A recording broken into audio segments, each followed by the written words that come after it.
Hey guys, welcome to my second blog. Alright. So, I was going to do something a little different this time around. As you can see by this blindfold, there are no cheat sheets whatsoever on board it. So I shall put it on over my eyes. It's actually not a blindfold, it's a sleeping mask, but come on. Two go hand in hand. So I am, and also I'm not listening, I don't have any listening devices either. I'm going to name several things, and you're going to tell me whether or not, well, you can't tell me anything, actually, because it's a video, and I will tell you what they are immediately after I finish. Here we go. Rebecca De Mornay for The Hand That Rocks the Cradle. Jennifer Jason Leigh for Single White Female. Alicia Silverstone for The Crush. Dennis Hopper for Speed. Kevin Spacey for Seven. Jim Carrey for The Cable Guy. Mike Myers for Austin Powers International Man of Mystery. Stephen Dorff for There's Something About Mary and... Stephen Dorff for Blade and Matt Dillon for There's Something About Mary.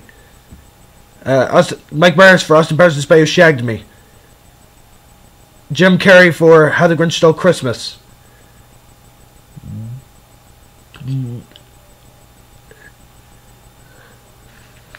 Next was Denzel Washington for Training Day. Divine Chase for The Ring. Lucy Liu for Kill Bill Volume 1. Ben Stiller for Dodgeball, A True Underdog Story.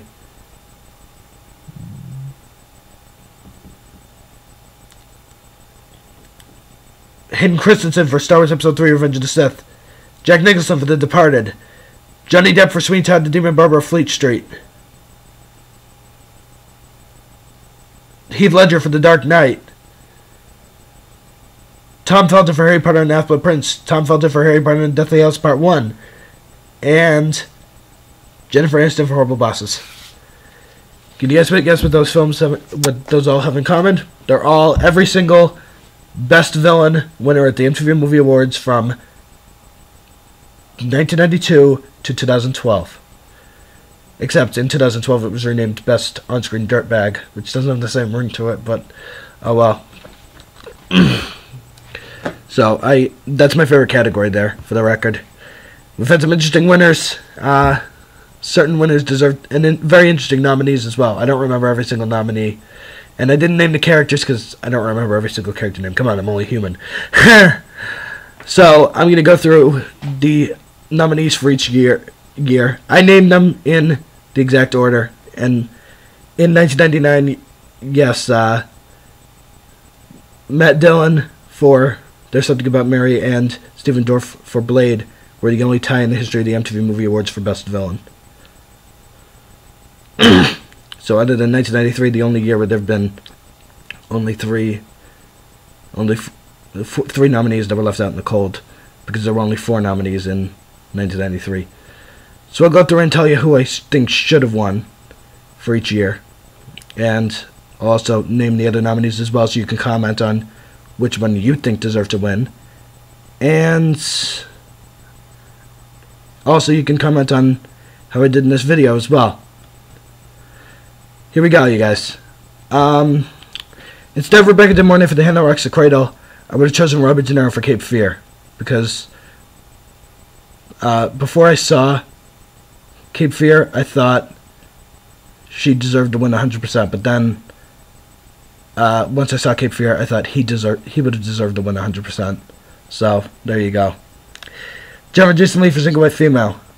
Ironically enough, another movie involving an obsessed person turned killer who seems harmless enough. Ray Liotta for Unlawful Entry should have been the winner that year. Alicia Silverstone for The Crush. Does anybody even remember The Crush? Has anybody even heard of The Crush? I'm tempted to say Macaulay Culkin for The Good Son, but I'm going to go with John Malkovich for In the Line of Fire instead. And the nominees in those previous years were 1992, Robert Patrick for Terminator 2 Judgment Day, Alan Rickman for Robin Hood, Prince of Thieves, Wesley Snipes for New Jack City, 1993, Danny DeVito for Batman Returns, Jack Nicholson for A Few Good Men. I should say A Few Good Men. Let's see, 1993, Wesley Snipes for Demolition Man, the T-Rex for Jurassic Park. Okay, 1995 we're at now. Dennis Hopper for Speed. I'm very tempted to say it should have been Jeremy Irons for The Lion King, but instead I'm going to stick with Dennis Hopper for Speed. Other nominees that year were Tom Cruise, Interview with the Vampire, Tommy Lee Jones for Interview with the Vampire, Tommy Lee Jones for Blown Away, and Demi Moore for Disclosure. Kevin Spacey for Seven. I think he deserved the win, although the other nominees that year were Jim Carrey for Batman Forever, Tommy Lee Jones for Batman Forever, Joe Pesci for Casino, John Travolta for Broken Arrow, Jim Carrey for The Cable Guy.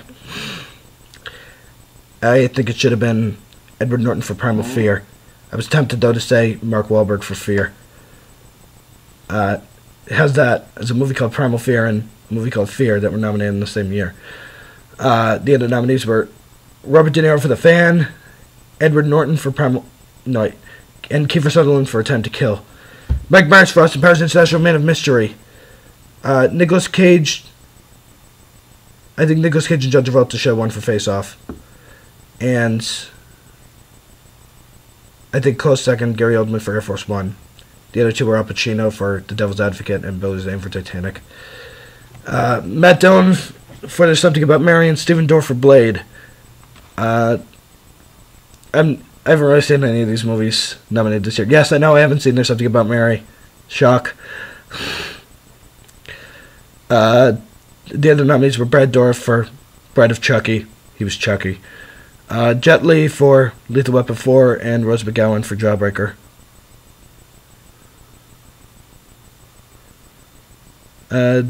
Mike Myers for Austin Powers The Spy Who Shagged Me. I think it should have been Sarah Michelle Gellar for Cruel Intentions. Purely cut. You don't have to agree with me. It's purely opinion. Other nominees were Matt Damon for The Talented Mr. Ripley, Ray Park for Star Wars Episode 1: The Phantom Menace, and Christopher Walken for Sleepy Hollow. Jim Carrey for How the Grinch Stole Christmas. I think it should have been Anthony Hopkins for Hannibal. The other nominees were Kevin Bacon for Hollow Man, Vincent D'Onofrio for The Cell, and Joaquin Phoenix for Gladiator. Denzel Washington for Training Day. I'm not going to argue against that. None of the other nominees sound anywhere near as good as he did. And I haven't even seen Training Day. Yes, another shock. Leah for The Queen of the Damned. Christopher Lee for The Lord of the Rings, The Fellowship of the Ring. Tim Roth for Planet of the Apes. And Zhang Zi for Rush Hour 2. Divine Chase for The Ring. I think I'm going to go with Willem Dafoe for Spider-Man. The other nominees are Daniel Day-Lewis for Gangs of New York, Colin Farrell for Daredevil, and Mike Myers for Austin Powers and Goldmember. The only year he's not nominated for Austin Powers and he doesn't win.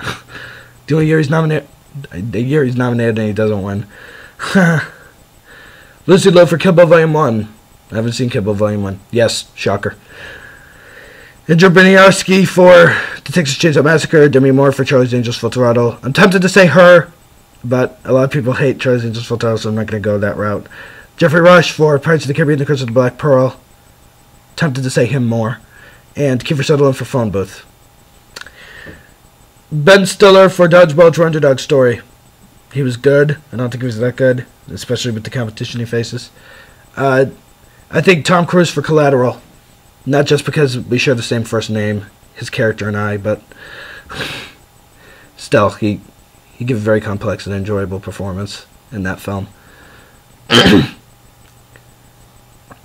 By the way, my birthday's not November 1st, it's August 1st. I turned 21. The other nominees that year were Jim Carrey for Lemony Snicket's A Series of Unfortunate Events, Rachel McAdams for Mean Girls, and Alfred Molina for Spider-Man 2. I'm tempted to say him also, but because he doesn't really turn out to be too big of a villain, as you expect. Hayden Christensen for Star Wars Episode 3: Revenge of the Sith. I wish it had been Ian McDiarmid for Star Wars Episode 3: Revenge of the Sith. Unfortunately, he wasn't nominated.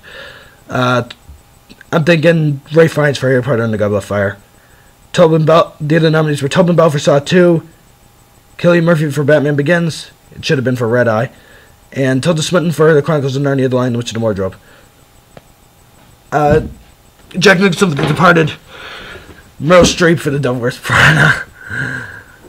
Other nominees were Tobin Bell for Saw 3, Bill Nighy for Pirates of the Caribbean: Dead Man's Chest, Rodrigo Santoro for 300, and that's it. Johnny Depp for Sweeney Todd, The Demon Barber of Fleet Street. Javier Bardem for No Country for Old Men. The other nominees were Topher Grace for Spider-Man 3, Angelina Jolie for Beowulf, and Denzel Washington for American Gangster. Only one I didn't say was Beowulf. Maybe I should at some point. Heath Ledger for The Dark Knight. No contest. He deserved it 100%. In fact, you know how they say, like, you know how you'd probably say, like, the other nominees didn't even hold a candle to him? They didn't even hold a match to him. So, there you go. They couldn't hold a single kind of flame in any kind of way. Maybe they could snap their fingers to him, but that would do nothing. If I have time, I'll go back and read the nominees for that year. There's no point reading them now. Tom Felton for Harry Potter and the Half-Blood Prince. I think it should have been Christoph Waltz for Inglourious Bastards. And then my second choice would be Stephen Lang for Avatar. The other two were Helena Bonham Carter for Alice in Wonderland and Ken Jeong for The Hangover. Tom Felton for Harry Potter and the Deathly Hallows Part 1. Hell no. Definitely did not deserve it at all. Ned Beatty for Toy Story 3 is the choice I would have made. The other nominees are Leighton Meester for The Roommate, Mickey Rourke for Iron Man 2, and Christoph Waltz for The Green Hornet. For the record, 2009 against Heath Ledger was Luke Goss for Hellboy 2: The Golden Army, Dwayne Johnson for Get Smart, Derek Mears for Friday the 13th, and Jonathan Shaich for Prom Night. Sorry if I mispronounced that. For the very first year of the Best On-Screen Dirtbag this year, it was Jennifer Aniston for Horrible Bosses. I was at first going to say Bryce Dallas Howard for The Help because she played a great villainous character, very memorable to me, and somebody like that could have definitely existed in that time period. So it's understandable. It's very effective in that sense as well. Two of the other nominees were John Hamm for Bridesmaids. No.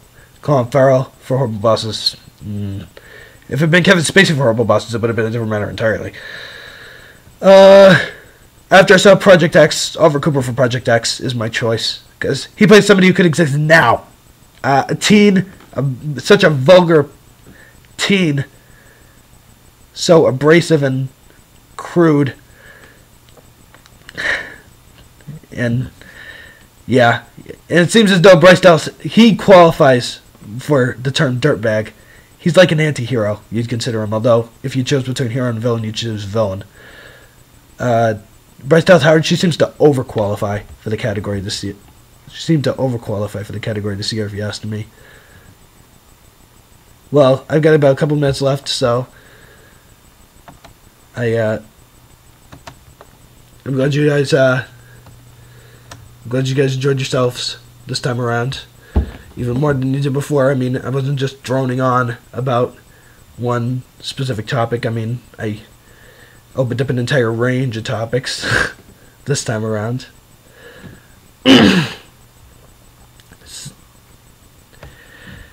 Well, hopefully you guys watch my my third blog next week as well, and if I come up with any other video ideas, I'll bring those up over the week.